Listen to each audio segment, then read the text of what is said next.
My name is John Graham Cumming. I'm a programmer at CloudFlare and have been at CloudFlare for almost 4 years now, since it was a fairly small company. And I often get involved in security things, although I like to say that I just play a cryptographer on TV. I'm not actually really a genuine one. But I have a couple of guys with me who know a lot more about security than I do. There's Adam Langley, who's a security engineer at Google. If he's at all a household name, it's for having helped discover Heartbleed, which was a terrifying bug in a piece of software called OpenSSL, which we all use without realizing it, and which kept me up all night in a hotel in Lisbon trying to figure out the impact on us. And Richard Barnes is Firefox Security Lead at Mozilla. And so that, obviously the Mozilla browser and Firefox itself are very important to many people, and the security of it is very important. Between these two guys, they're covering a span of our internet use, which goes from the client, the browser itself, all the way across the internet through servers. One of the things that Adam is involved in is something called transport security, which I think is something that we haven't thought about very much, although some people who'd like to understand what we're doing and spy on us have thought about. So I thought we might start with that. Adam, what is transport security? So, oh gosh, I'm quite loud. If you consider the chain of things that happens when you load a web page, it goes like from the user through a browser, out of their computer, across the internet, to some server somewhere which handles the front end, and then usually to some database elsewhere. Of that whole chain, there can be problems all along the way. And right now, people might be talking about Ashley Madison, which was a security issue way at the very end of the chain. But transport security is getting things from a person's computer to where it's supposed to go, to the website, and getting it there such that other people can't see it, other people can't change it. Okay, and how was Heartbleed a concern for the public? How did it get on CNN? I mean, I don't often see those sort of bugs appear on television, but this was a pretty big deal. Why was it a big deal? So Heartbleed was interesting because it was very bad, but it was not perhaps fundamentally that much worse than bugs that we've had before. Even just in the same components that Heartbleed was in, a couple of years previously there was another bad bug. It wasn't information disclosure, but with it, had you known about it, you could have caused some real problems for big websites, including Google. And that was it was dealt with quietly, and there was a security release, and there was not much fuss. What really made Heartbleed different, I think, was that it was marketed. So one of my colleagues, Neil Mitta, discovered it at Google. And during that process, as happens, certainly with scientific discoveries and apparently with security vulnerabilities, somebody else co-discovered it. And security researchers, it's not directly compensated a lot of the time. So much of the time, their currency is reputation and such. And these co-discoverers decided essentially to market it, which is not necessarily a bad thing. But it is the first time ever that my mother's known what I do. Right. Right.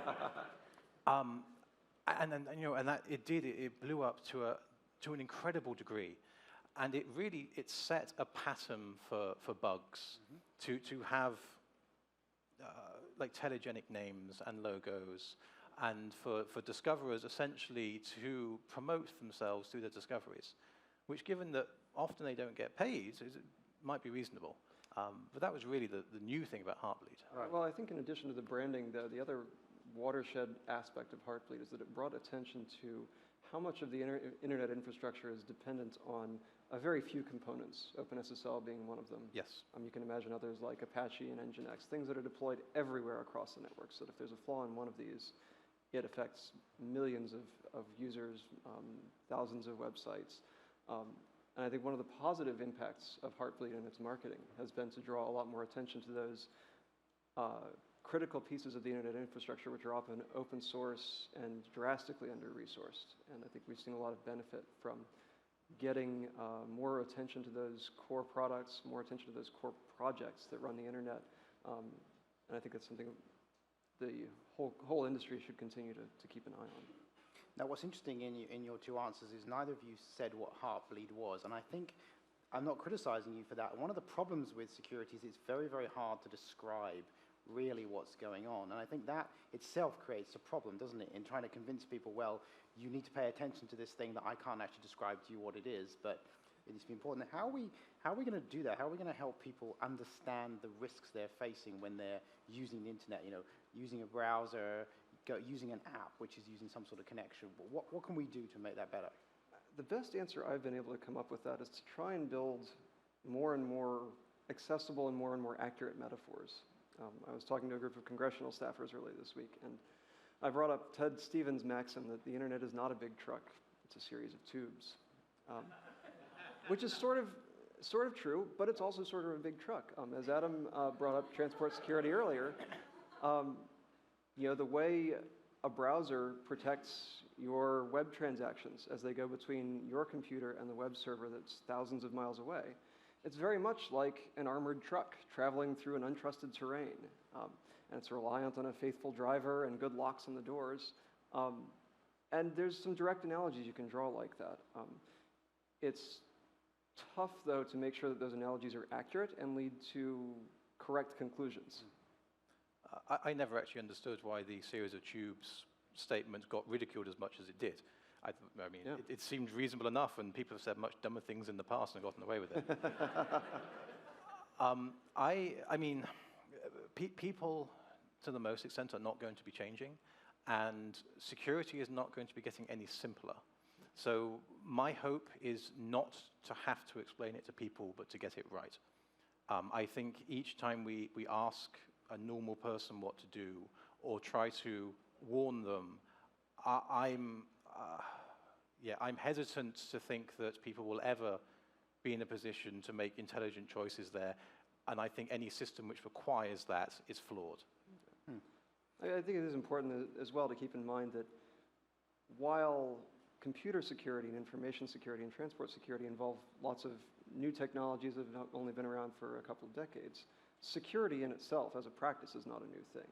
There's all sorts of pre-electronic practices around securing transactions and securing contracts and things like that. And so I think President Ives talked about disconnects between communities.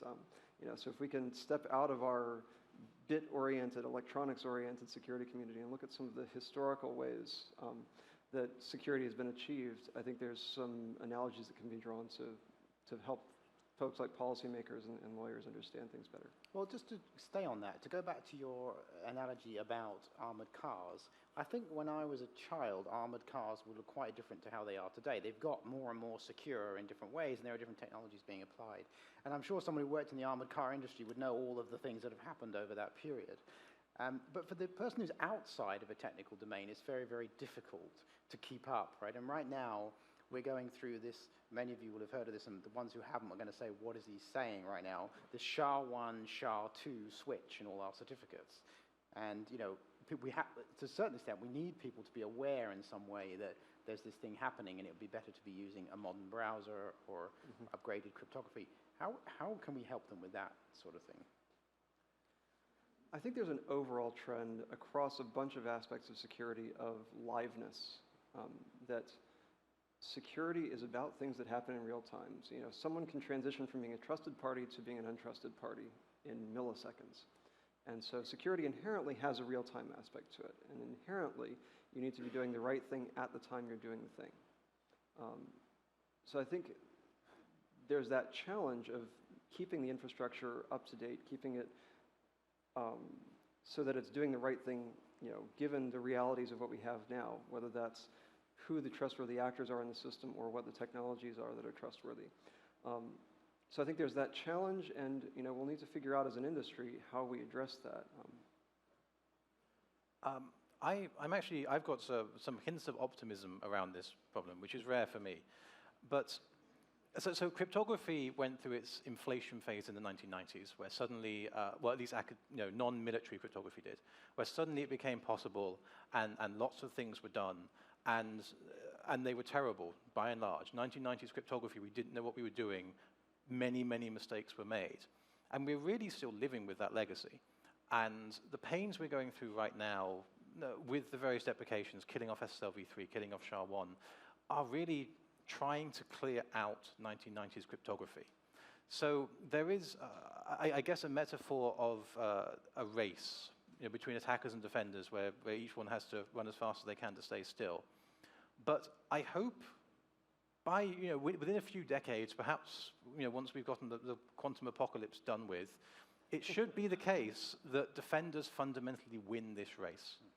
It should be the case that what we're deploying now is not just like what we were deploying in 1990, but 20 years later. Right.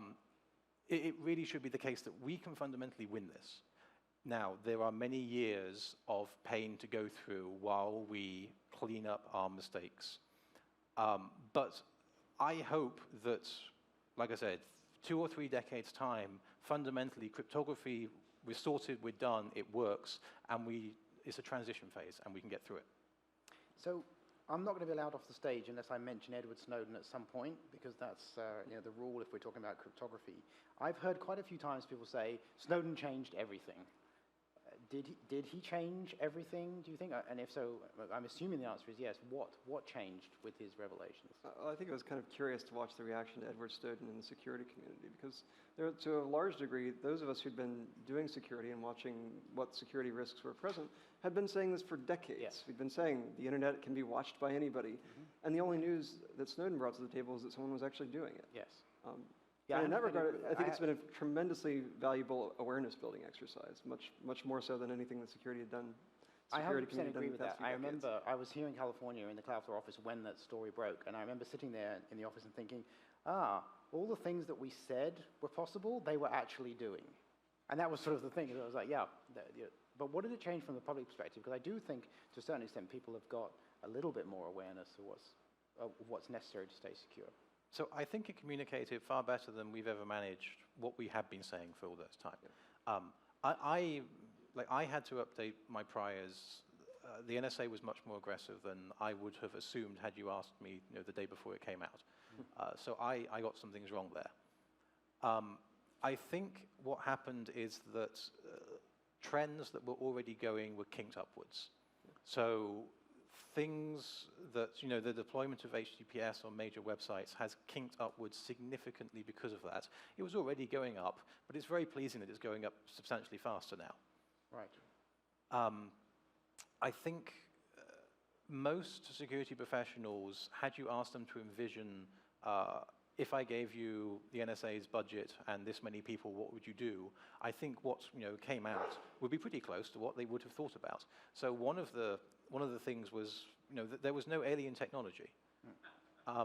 Well, I mean, it's the NSA. Like, we kind of suspected there might have been real alien technology there. We don't know that we have all of their documents. It's true. We don't know there's none. But and alien technology is a metaphor. But so. I think that was significant in that it gave us, as a cryptographic community, a little bit more confidence that we had a grasp on reality and that there weren't these people, off in Fort Meade who knew infinitely more than us, and we were just like children to them. Yeah. The mathematics seem to be the same in both worlds. Yes. We had an actual grasp on reality. And so that's been somewhat comforting, although obviously that's been outweighed by the discomforting parts of the revelations. I think another impact of this awareness raising is that it's led people to take a look at the network and look for other similar sorts of things. What else is the network doing to my traffic as it goes through? Right. Yes, there's the NSA and GCHQ hoovering things up and collecting them for national intelligence purposes, but there's also my mobile provider and my content networks.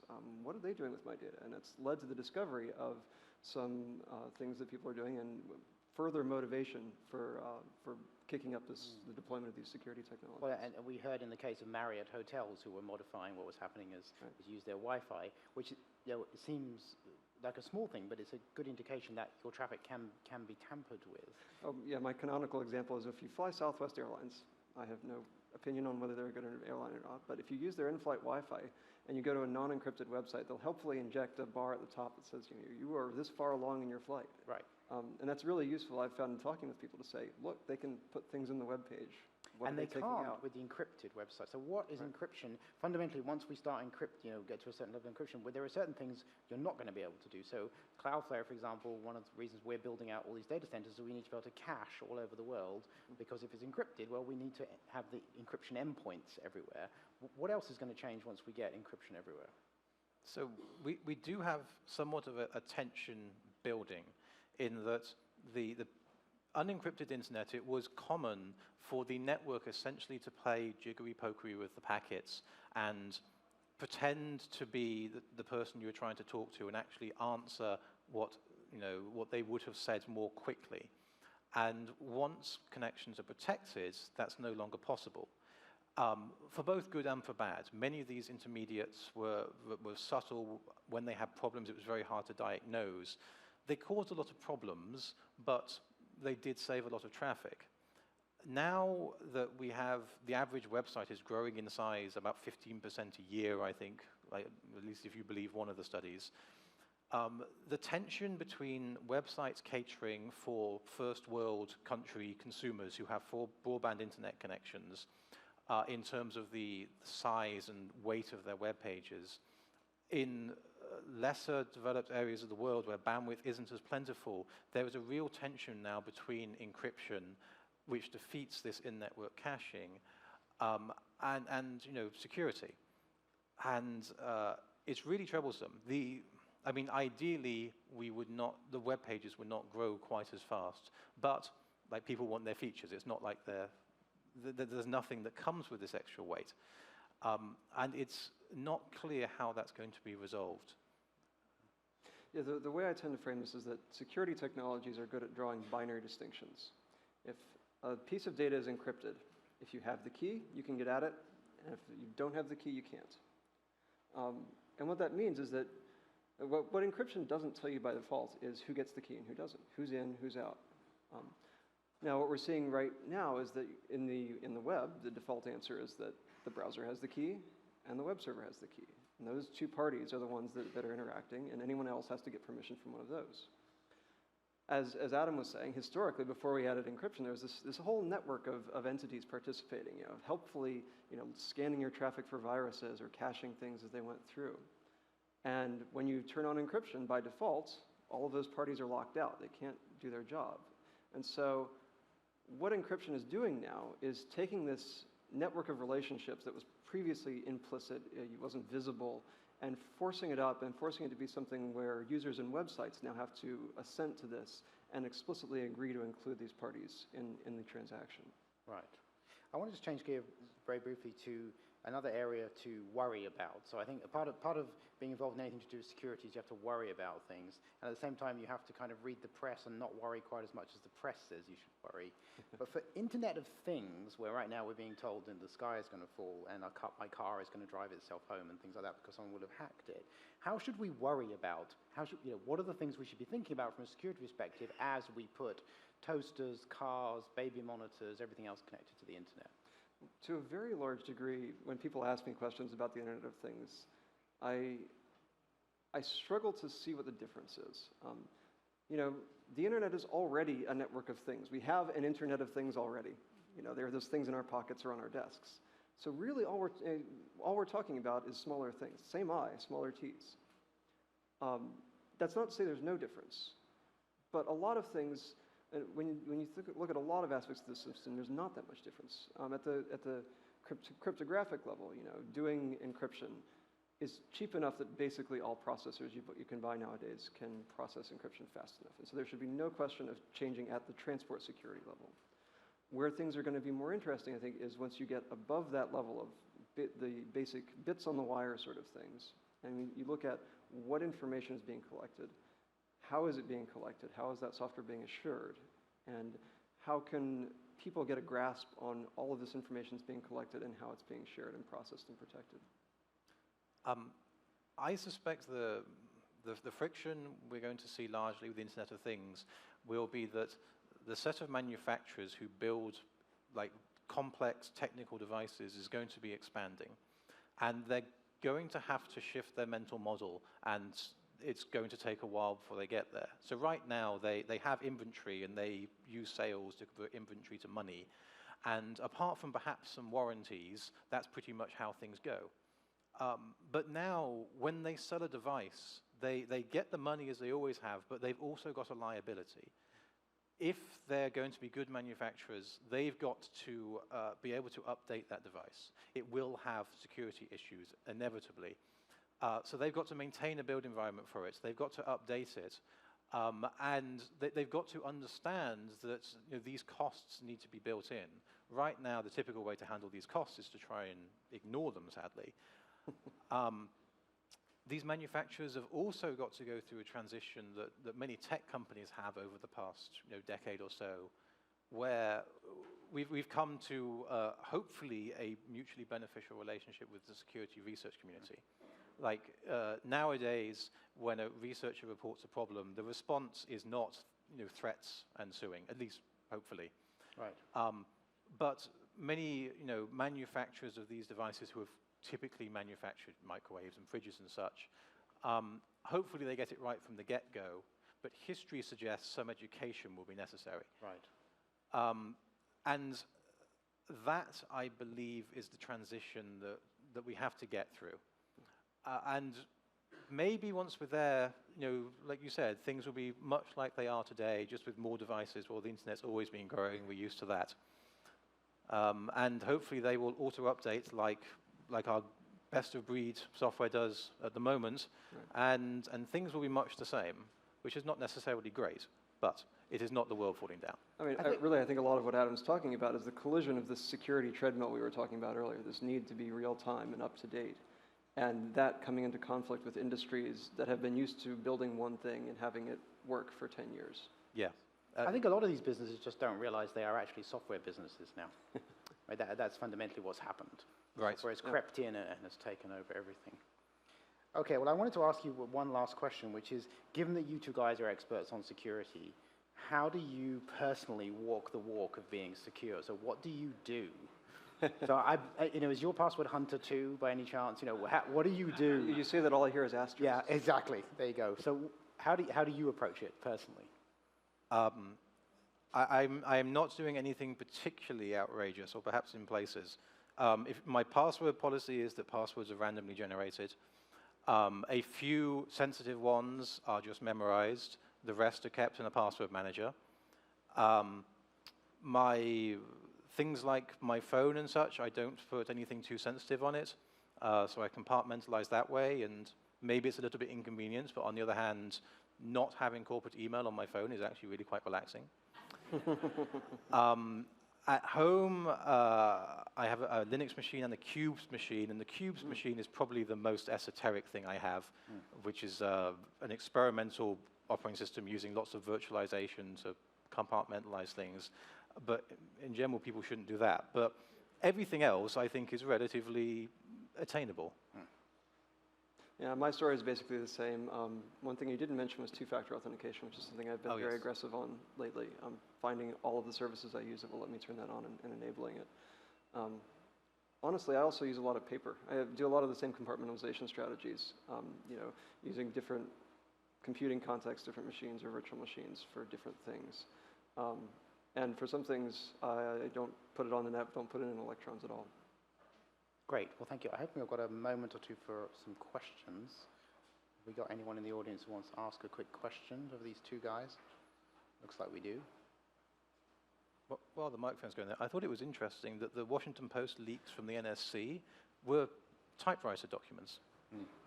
I don't know if that was operational security or something. They probably just haven't got around to upgrading yet. That's possible. Well, but keeping in mind that there is nothing new in security, there were typewriter exploits back in the 1970s. Yeah, absolutely. Yeah. When you have entities, government or otherwise, saying the downsides of encryption, crimes will go unsolved and things like that, how can you describe the benefits of it to users who don't understand the things that we do? Simple terminology, a way to get them to do the right thing. Users are reluctant to upgrade browsers and such, for example. So did someone else get the question? Sorry, could you maybe repeat the question? Make sure a number of entities say encryption's bad, crimes go unsolved, and things like that if the information can't be accessed in the means you describe. Right. but at the same time, people who don't know the situations hear those things, think it's bad, and then users are discouraged from doing those things. How can we, as people in the industry, bridge that gap? So there is a discussion going on right now in many countries about how encryption should be deployed. And I think that's an ongoing political discussion, so I'm somewhat conscious that I should not comment too much. I think a whole bunch of people have done a really good job in our community at reaching out to governments and trying to evangelize essentially what we believe, which is that overall this is a good thing. And Matt Blaze, for example, and the Keys Under Doormats paper was excellent. And we might not see it because it's going on in DC, more or less. And DC works differently. But it is happening. And lots of people have been working really hard on that. I mean, you live in DC. Do you see more? No, I think that you're on the right track. I think it's been in the debate we've been having lately, the contributions from Matt Blaze and from this industry overall have been really helpful, and they've been welcomed by the folks who are trying to figure out what the right policy is. Users, I think people on the street realize that there's things that they don't want the world to see. And as we were saying, one of the things that Snowden revelations revealed was that, indeed, if you are doing things online, it is seen.